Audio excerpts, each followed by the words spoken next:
Mr. Brody. Want me to read it? Oh. Yeah, no. The relationship of women and automobiles often extends poor decorative aspects.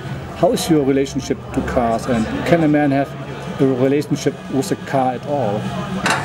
What was the first part? If there's a relationship with a woman? Oh, here it is. Women and automobiles.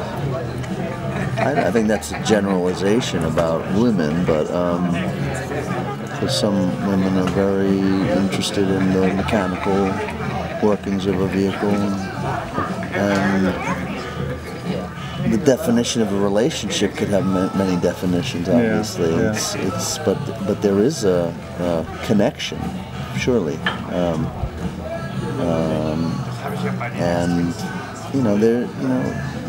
driving for me symbolizes a great deal of freedom, and I think that having a vehicle that you connect to on an emotional level that helps you attain a degree of freedom is profound, And when I was a teenager, I remember I loved the idea of kind of having, my car to escape, get out of Queens, get into Manhattan when I wanted. It was kind of really a place to listen to your music loud, and it's your space. And so there's something. Your private room. Yeah, it's part of it. Yeah, you have a connection to it, definitely. It's not a relationship like with a human being or your dog, but it can be profound. You're rather driving sport cars in private, very fast but very safe as well. So for this kind of Passat, now it's a family car. So what kind of movie could this car be used? This one in particular?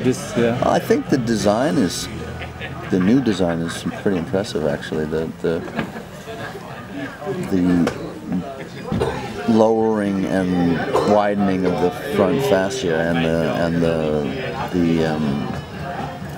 kind of expanding the wheelbase, extending the wheelbase in the front gives pretty dynamic proportions. It's actually quite an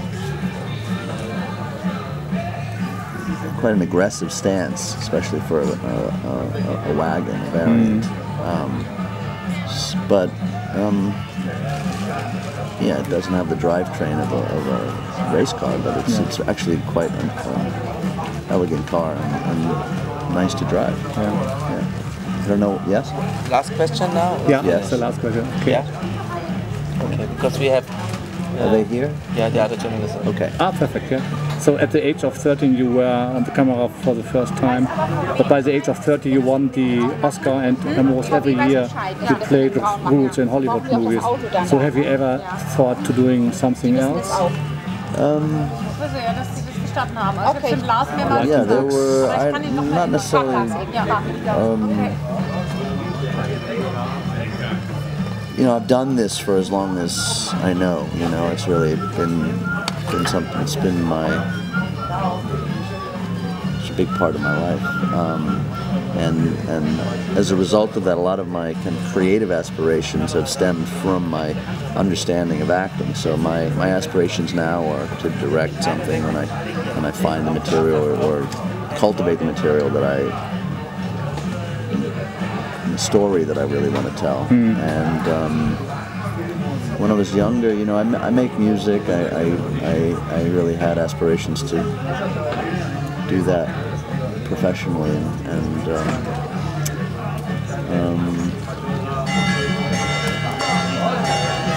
are not many jobs that beat acting, really, because they give you so many opportunities to live all these different lives. So a life without camera is not. Well, it's not. It's it's part of it. It's the technique in distilling the performance, but the process is really not being consumed with the camera, but to exist in spite of the camera, to exist purely with the camera rolling, but not. You know what I mean?